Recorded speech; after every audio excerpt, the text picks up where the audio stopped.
AI가 주는 풍요로움과 또 편리함은 상상을 초월합니다.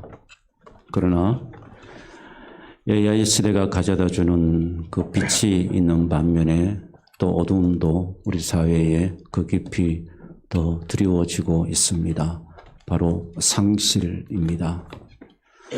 상대적으로 우리가 편리함과 부유함을 누릴 수 있지만 또 상대적으로 우리는 더 큰 상실감을 맛보면서 살아가는 시대가 바로 오늘 이 시대입니다.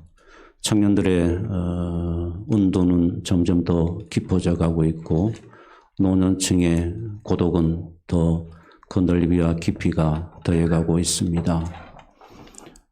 경제적 부유함이 우리를 감싸고 있는 것 같지만 그러나 내부적으로 들여다보게 되면 오히려 우리는 가난함 가운데 처해 있는 것을 볼 수가 있습니다.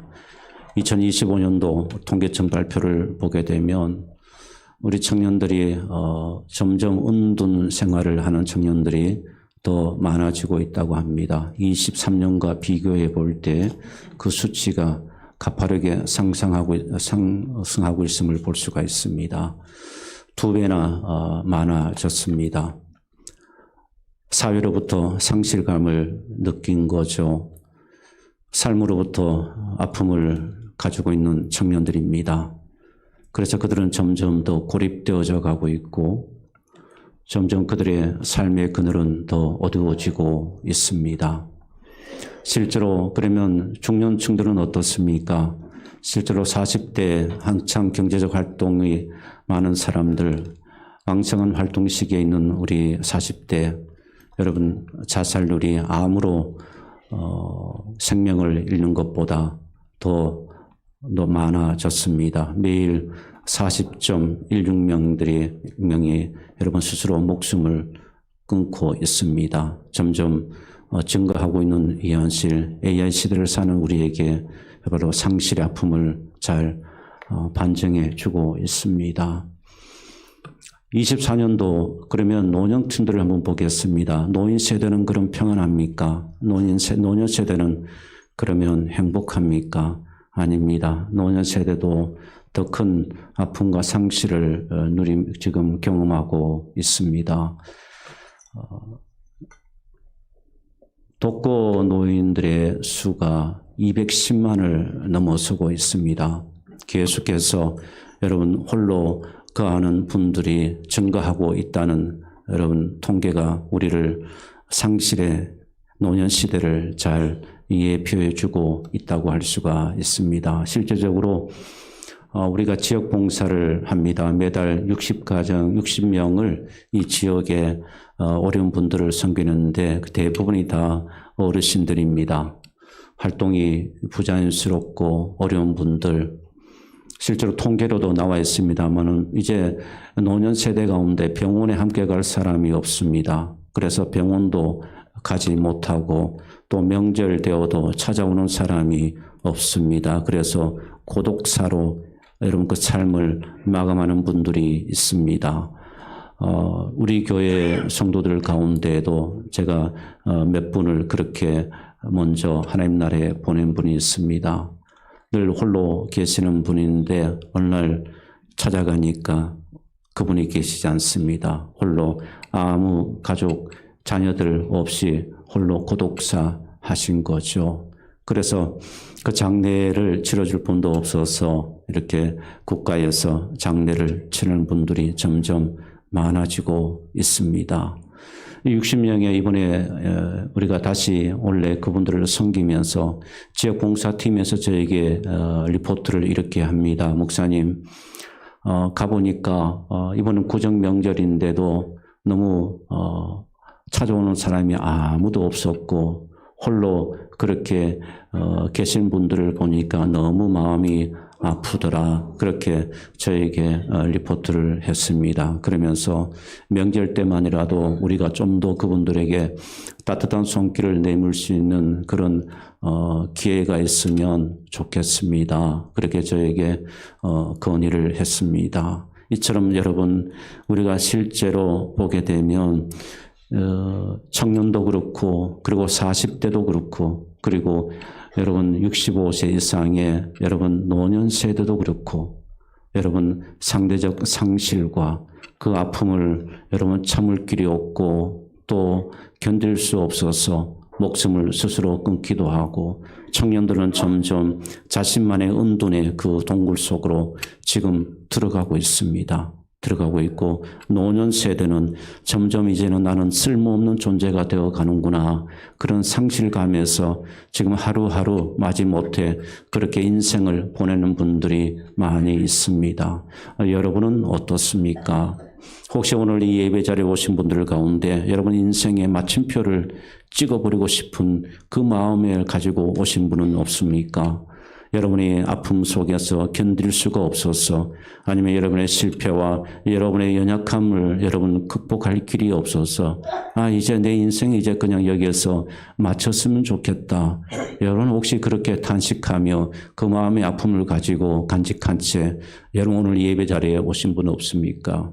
만약 그렇다면 만약 그런 분이 계신다면 그렇지 않다 할지라도 여러분의 삶의 이 어려움으로 인해서 심적인 고통으로 인해서 여러분이 자꾸만 절망의 나락으로 여러분의 마음을 그 속으로 집어넣으려고 하셨던 분이 계신다면 오늘 여러분이 말씀을 한번 주목해 보시기를 바랍니다.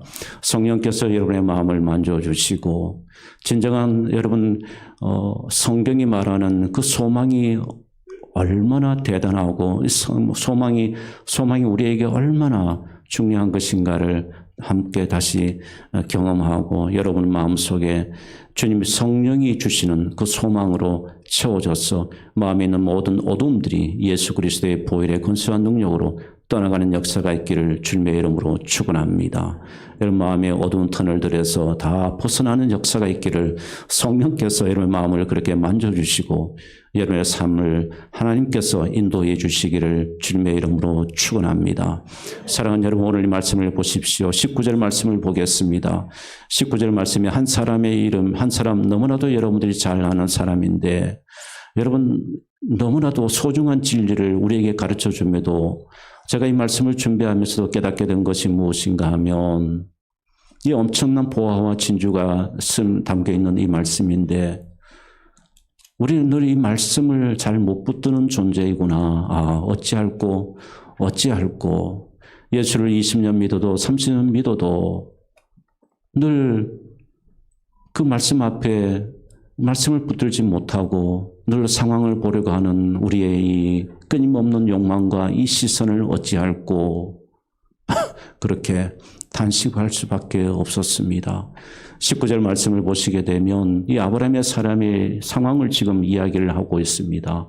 상황을 이야기하고 있는데 성경은 이 성경 말씀에 이 사람의 상황을 이야기하는데 그 사용된 용어를 한번 보십시오. 자, 아브라함이 100세가 되었다. 무엇을 여러분 우리에게 시사할까요? 그래서 100세가 되어서 자기 몸이 성경은 이렇게 성경에 저자는 표현합니다. 죽었다. dead. 영어 성경도 dead, 죽었다.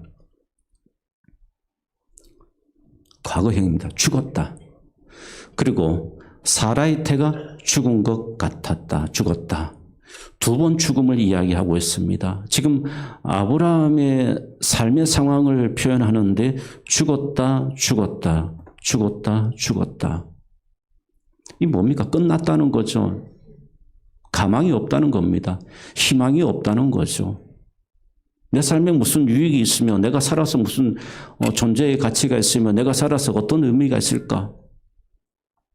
그럴 때 가망 없구나. 이제 나는 내 삶의 이유도 나는 이제 모르겠고 내가 살아야 될 이제는 그 의지도 없고 바로 여러분 지금 아브라함의 상황을 이렇게 표현하고 있는 겁니다.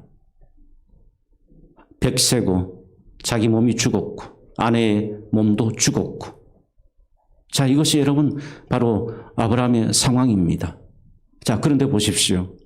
이 상황을 죽은 상황을 지금 아브라함이 보고 있는데 그런데 여러분 뒤에 말씀을 보게 되면 이렇게 표현합니다. 알고도 믿음이 약하여지지 아니하고 이게 여러분 이 말씀이 얼마나 기가 막힌 말씀인지 모릅니다. 우리가 정말 배워야 되고 우리가 정말 우리의 삶으로 적용해야 되고 원래 여러분 우리가 계속해서 하나님의 말씀을 읽고 쓰고 묵상하는 훈련을 하고 있지 않습니까? 왜 할까요?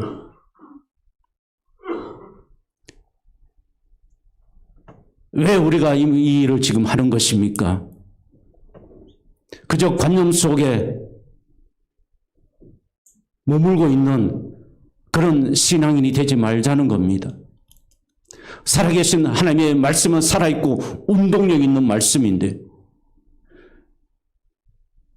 우리의 모든 생각을 주관하고 우리의 어둠을 몰아낼 수 있는 강력한 디나미스 능력의 말씀인데 우리는 이 말씀을 삶으로 실천하지 못하고 있다는 겁니다. 너무나도 강력하고 너무나도 위대한 말씀을 우리가 가지고 있음에도 불구하고 오늘 제가 여러분 올 한 해 우리가 표로 삼은 것처럼 말씀이 실제되는 이 경험을 우리가 해야 우리가 흔들리지 아니하는데 우리는 이것이 죽어 있다는 겁니다.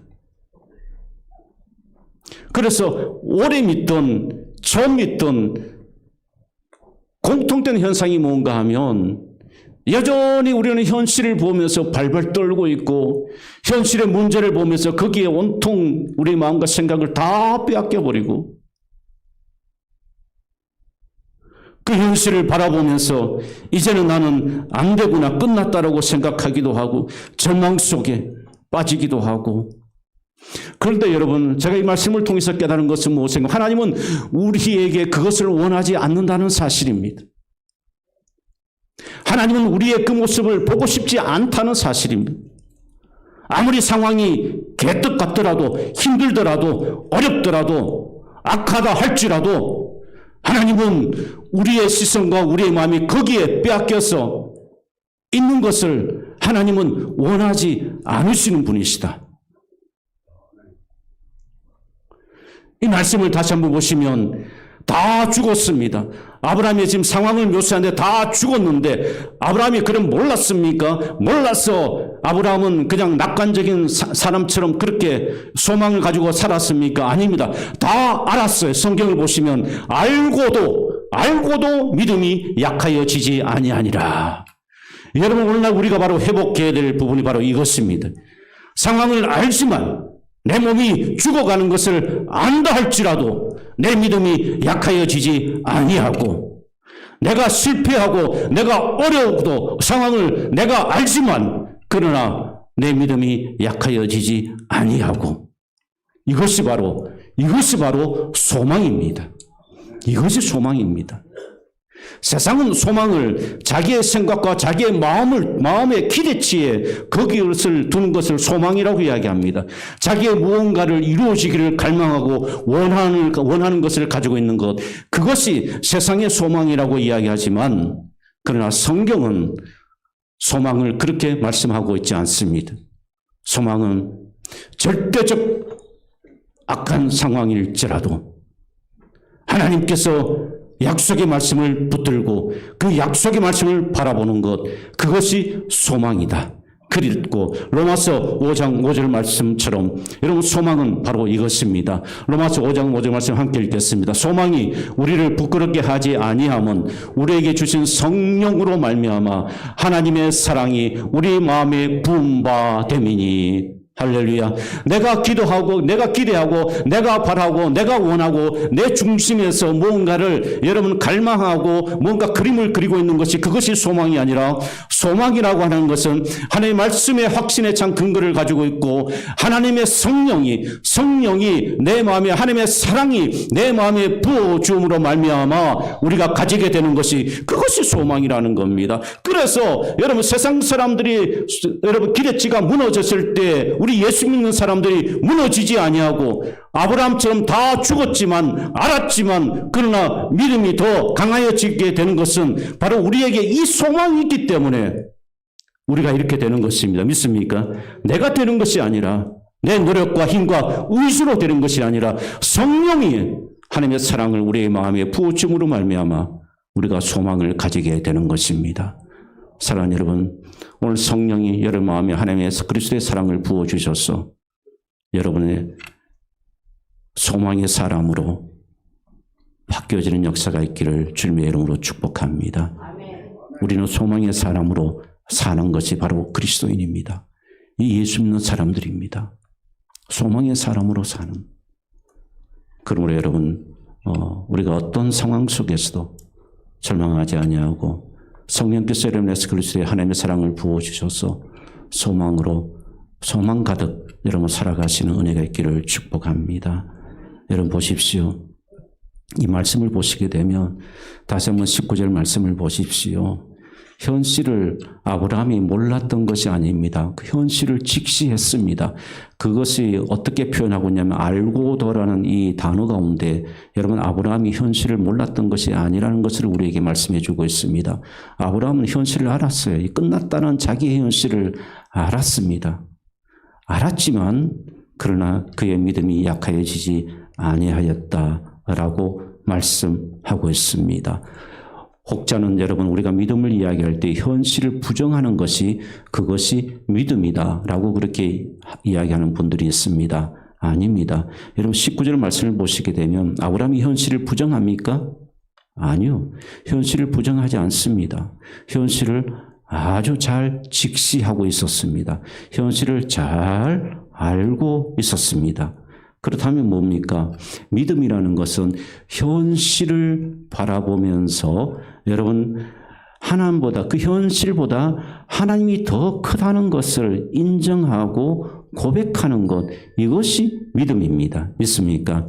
아브라함의 믿음은 바로 이겁니다. 현실을 아브라함이 부정한 것이 아닙니다. 현실을 외면한 것이 아닙니다. 현실을 잘 알았습니다. 잘 알았지만 그러나 하나님의 다스리심과 하나님의 인도하심과 하나님의 주권이 더 크다는 것을 그것을 믿은 것, 그것이 바로 믿음이라는 것입니다. 그러므로 여러분 우리가 이 시대에 우리가 이 상실의 시대에 우리가 가져야 되는 것이 바로 이 믿음입니다. 현실을 바라보게 되면 모든 것이 어둡지만 그러나 하나님의 역사와 하나님의 인도와 하나님의 주권이 더 크다는 것을 인정할 때 우리는 믿음으로 이 세상을 바라보게 되고 우리는 소망을 가지고 살아갈 수가 있게 되는 것입니다. 우리에게 여러분 이 은혜가 있기를 소망합니다. 사랑하는 여러분, 여러분이 가지고 있는 문제보다 하나님이 더 크심을 고백하십시오. 믿습니까? 여러분이 가지고 있는 아픔보다 하나님이 더 크심을 여러분 고백하십시오. 그러면 여러분 우리가 아브라함의 고백처럼 여러분의 믿음이 약하여지지 아니하고 또 하나님의 때에 여러분의 간절함이 하나님이 주신 소망이 이루게 될 줄 믿습니다. 사랑하는 여러분, 그러므로 여러분 우리가 소망이라는 것은 사실을 바라보되 진리를 붙드는 것입니다. 이것이 바로 여러분 성경이 말하는 소망입니다. 우리의 현상을 바라보십시오. 현상을 외면하지 마시고 도망할 필요 없습니다. 현실을 바라보시되 그러나 진리, 하나의 말씀을 여러분들이 붙드십시오. 그럴 때 여러분 소망으로 하여금 여러분을 즐겁게 하고 그 소망으로 인하여서 여러분의 하나님께서 여러분에게 역사하시는 은혜가 분명하게 나타나게 될 줄 믿습니다. 그리고 여러분 20절 21절 말씀을 보겠습니다. 이 말씀을 보시게 되면 여러분 자꾸만 우리가 계산함으로 우리는 소망을 잃어버립니다. 그런데 이 말씀을 보시게 되면 믿음이 없어 하나님의 약속을 의심하지 아니하고 의심하지 않았다는 것은 계산하지 않았다는 거예요. 여러분 자꾸 계산하게 되면 소망을 자꾸 잃어버리게 됩니다. 믿음이 자꾸만 약해지게 됩니다. 생각하고 고뇌하고 계산하고 그럴 때마다 여러분 오히려 근심은 커져가고 여러분 낙심은 점점 깊어져 갈 것입니다. 계산하지 아니하고 믿음이라는 것은 그냥 하나님의 약속을 그대로 믿는 것입니다. 그래서 믿음으로 견고하여져서 하나님께 영광을 돌린다. 그리고 21절 말씀 보겠습니다. 약속하신 그것을 또한 능히 이루실 줄을 확신하였으니. 할렐루야. 이 말씀을 우리 함께 읽겠습니다. 약속하신 그것을 또한 능히 이루실 줄을 확신하였으니. 이 말씀에 여러분들이 읽으신 대로 여러분 역사하는 은혜가 있기를 주님의 이름으로 축복합니다. 사랑하는 여러분, 소망의 근거는요 내 능력에 두는 것이 아닙니다. 하나님의 신실하신 약속에 근거를 두는 것이 그것이 바로 우리가 가지는 소망입니다. 이 소망을 가지시기를 축복합니다. 그러면서 여러분 20절 다시 앞절로 가보시게 되면 하나님께 영광을 돌렸다라고 말씀하고 있습니다. 여러분 저는 이 말씀을 통해 준비하면서 우리가 소망을 가진 우리가 해야 될 일이 하나 있음을 보았습니다. 그것은 무엇인가 하면 기도하고 찬송하기를 우리가 중단하지 말아야 되겠구나라는 그런 깨달음을 여러분 가지게 되어졌습니다. 분명히 어려운 현실입니다. 아브라함도 다 죽어버렸던 현실입니다. 그러나 그 현실 가운데 아브라함은 하나님께 기도하며 하나님을 경배하고 찬양하는 일을 아브라함은 게을리지 하지 않았습니다. 사랑하는 여러분, 오늘 이 시간에 여러분 병과 싸우는 많은 분들이 계시죠. 그 병 때문에 여러분의 삶의 질을 떨어뜨린다라고 여러분 생각하고 계신 분들이 많이 계실 겁니다. 그 병 때문에 여러분 마음에 수만 가지 생각들이 여러분 마음에 찾아오게 되고 여러분 거기에 여러분들의 마음을 빼앗긴 적이 많이 있을 것입니다. 한번 생각해 보십시오. 하나님은 왜 나에게 이 병을 주셨을까? 하나님 나를 버리시지는 않았는가? 내가 뭘 잘못했는데 내가 무엇을 했길래 하나님은 나에게 계속해서 이 아픔을 주시는 것인가? 하나님 왜 나에게 계속해서 이 실패의 인생을 살도록 하나님께서 나에게 이렇게 내 길을 자꾸만 이렇게 인도하시는 건가? 내가 기도했는데 이제 기도도 소용이 없게 되는 것인가? 하나님은 내 기도를 들어주시지 않는 것인가? 수만 가지 여러분 병상에 누워 있으면 아니면 이런 여러분 어려움을 만날 때 수만 가지 생각이 여러분의 마음속에 여러분 들 때가 있습니다. 그럴 때에 여러분 이렇게 하십시오. 오늘 말씀대로 하나님께 영광을 돌려보십시오. 현재 있는 아브라함은 죽은 상황에서 하나님께 영광을 돌렸습니다. 여기에 정말 오묘하고 깊은 의미가 있습니다. 다 끝났다고 생각하는 그 현실에서 아브라함은 하나님께 영광을 돌렸습니다. 이것이 믿음입니다. 이게 믿음입니다. 이것이 바로 여러분 우리가 가져야 될 소망인 것입니다.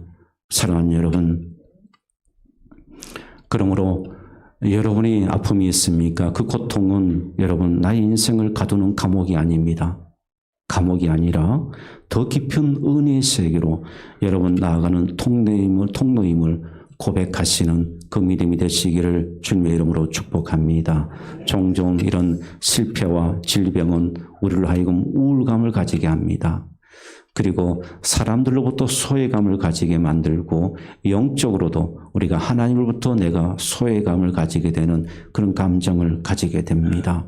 그리고 궁극적으로 하나님의 인도하심에 대해서 의심을 하게 됩니다. 여러분 그럴 때에 하나님께 찬송의 제사를 드려보십시오. 찬송을 하나님께 올려보십시오.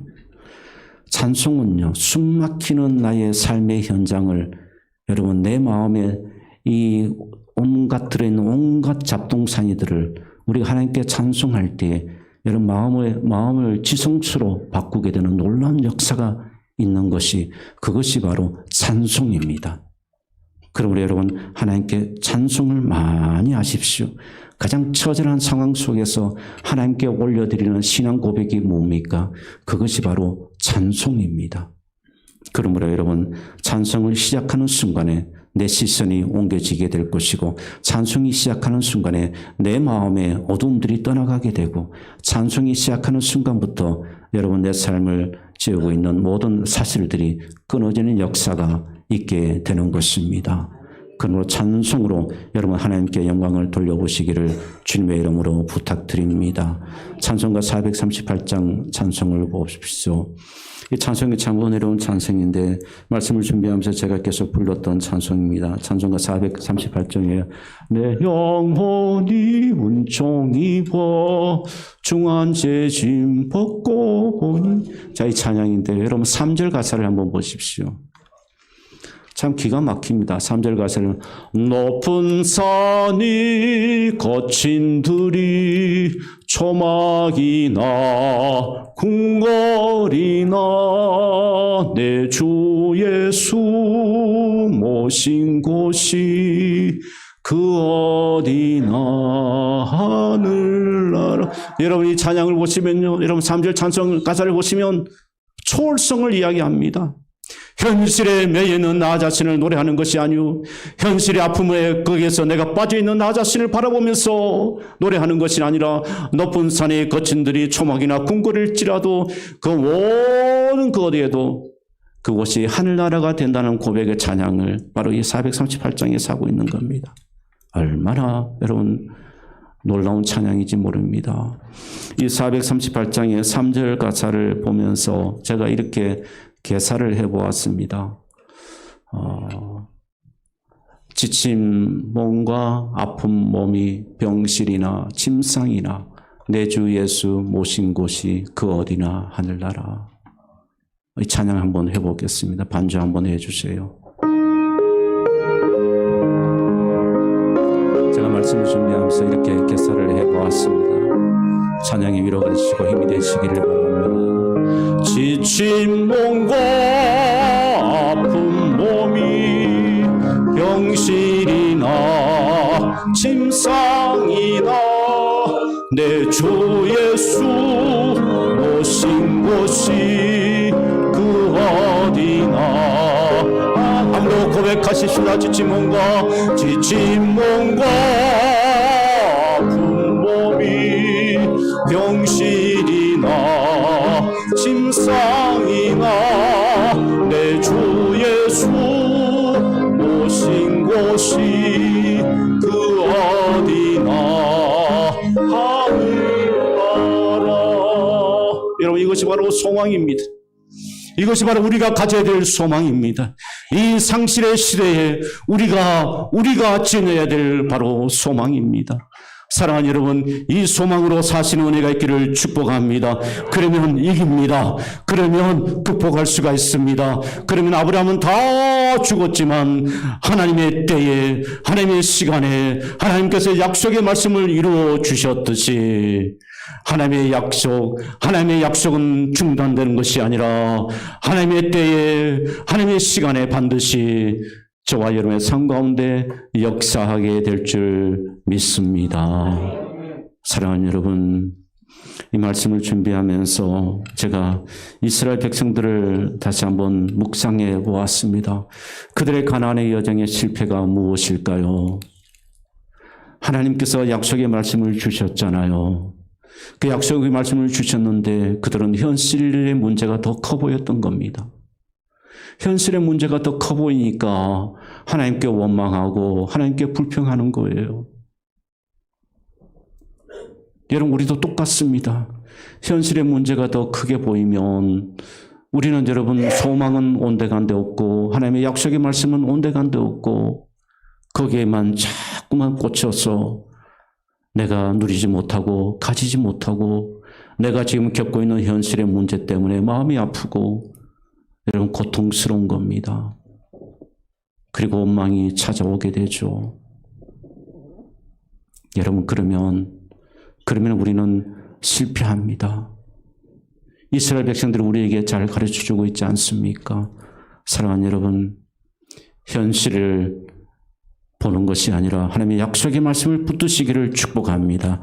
계속해서 소망의 말씀을 붙드시기를 축복합니다. 소망의 말씀을 묵상하고 또 묵상하고 또 오늘도 소망의 말씀, 내일도 소망의 말씀, 이 소망의 말씀을 묵상할 때마다 여러분 진정한 이 소망의 능력이 여러분 안에 역사하고 소망의 말씀의 능력이 여러분을 붙드시고 여러분의 삶 가운데 역사하는 은혜가 있게 되기를 주님의 이름으로 축복합니다. 어떤 사람이 꿈속에서 하나님부터 이런 이야기를 듣습니다. 얘야, 집 앞에 거대한 바위를 한번 매일 밀어라. 그렇게 하나님께서 명령합니다. 그래서 그 명령을 듣고 이 사람이 계속해서 온 힘을 다해서 바위를 밀었습니다. 그런데 하루가 지나고 한 달이 지나도 그 바위가 끄떡도 하지 않고 그대로 1cm도 움직이지 않고 있었어요. 그래서 마음에 불평이 찾아왔습니다. 화가 났어요. 낙심이 찾아왔습니다. 그래서 하나님께 따졌습니다. 하나님, 제가 이렇게 열심히 했는데 왜 바위는 꿈쩍도 하지 않습니까? 왜 제 열심이 이렇게 헛된 것입니까? 라고 그렇게 하나님께 따지면서 물었습니다. 그때 하나님께서 말씀하셨습니다. 얘야, 내가 너에게 바위를 옮기라고 이야기했니? 아니면 내가 너에게 바위를 밀으라고 이야기했니? 하나님께서 밀으라고 얘기하셨는데요. 그런데 너는 왜 바위가 옮겨지지 않는 것에 대해서 나한테 불평하니? 너 자신을 한번 거울로 비춰보아라.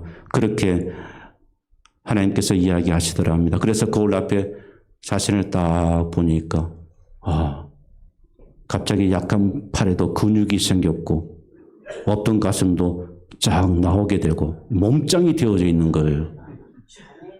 몸짱이 되어져 있는. 사랑하는 여러분, 우리가 말씀대로 하면 이렇게 됩니다. 믿습니까? 영적인 몸짱이 되시기를 주님의 이름으로 축복합니다. 바위는 그대로 있었는데 어느 순간에 그 어깨와 근육들이 탁 생겨나게 된 겁니다.